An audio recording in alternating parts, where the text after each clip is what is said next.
बहादुरी की झूठी कहानियां और फिल्मी किस्से। हारी हुई सेना की महिलाओं को केबीसी यानी कौन बनेगा करोड़पति में बुलाने पर भारतीय अवाम अपनी ही हुकूमत और फौज पर बरस पड़े। आइए सोशल मीडिया पर चलती इस कहानी की रुदाद आपको सुनाते हैं।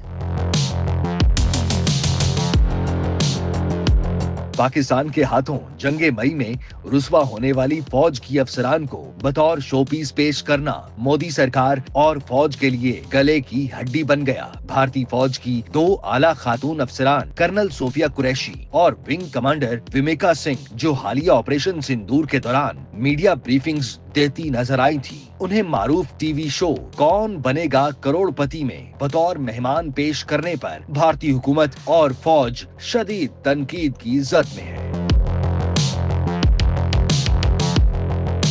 सोशल मीडिया सारिफीन ने इसे मोदी हुकूमत की जानिब से मुसल्लह अफवाज को सियासी फायदे और प्रोपेगेंडे के लिए इस्तेमाल करने की शर्मनाक कोशिश करार दिया है। इस खुसूसी यौम आजादी एपिसोड में भारतीय बहरिया की कमांडर प्रेरणा देव सैथली भी शामिल होंगी, जिन्होंने गुज़श्ता बरस बतौर खातून किसी जंगी बहरी जहाज की कमान संभाली थी। प्रोग्राम के टीजर में इन खवातीन अफसरान को अमिताभ बच्चन की जानिब से शानदार इस्तकबाल करते दिखाया गया, मगर नाजरीन ने सवाल उठाया कि किसी फौजी ऑपरेशन के फौरन बाद वर्दी में अफसरान को तफरीही प्रोग्रामों में भेजना किस फौजी ज़ाब्ते में जायज है। सोशल मीडिया पर एक भारतीय सारिफ ने लिखा कि ग्राउंड पर जलील हुए अब कौन बनेगा करोड़पति में हीरो बनने आए हैं। ऑपरेशन सिंदूर के फ्लॉप शो को अब ब्लॉकबस्टर बनाने की कोशिश हो रही है। पाकिस्तान ने ऐसा हाल कर दिया कि अब टीवी पर कहानियां घड़कर इज्जत बचानी पड़ रही है।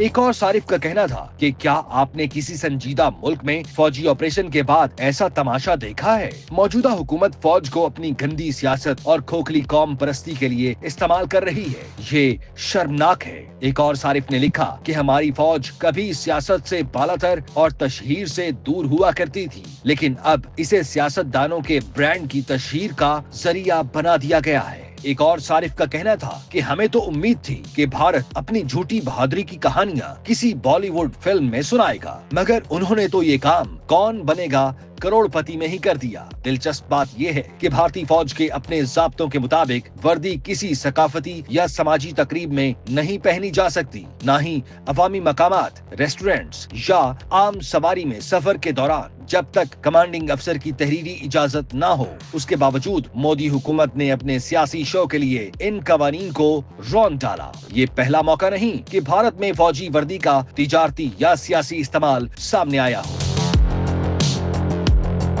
हाल ही में भारतीय अदाकार मोहनलाल, जिन्हें एजाजी लेफ्टिनेंट कर्नल का रैंक दिया गया था, उन पर यह इल्जाम लगा कि उन्होंने अपनी वर्दी को केरला हुकूमत के इश्तिहारात में तिजारती मकासद के लिए इस्तेमाल किया। अगरचे उन्होंने इन इल्जामात की तरदीद की। मोदी सरकार के ये इक़दामात एक बार फिर जाहिर करते हैं कि भारत में फौज को गैर जानिबदार कौमी इदारा रखने के बजाय सियासी खेल और अवामी तासुर साजी का हथियार बना दिया गया है, जो किसी भी मुहज़्ज़ब मुल्क में नाकाबिले कबूल है।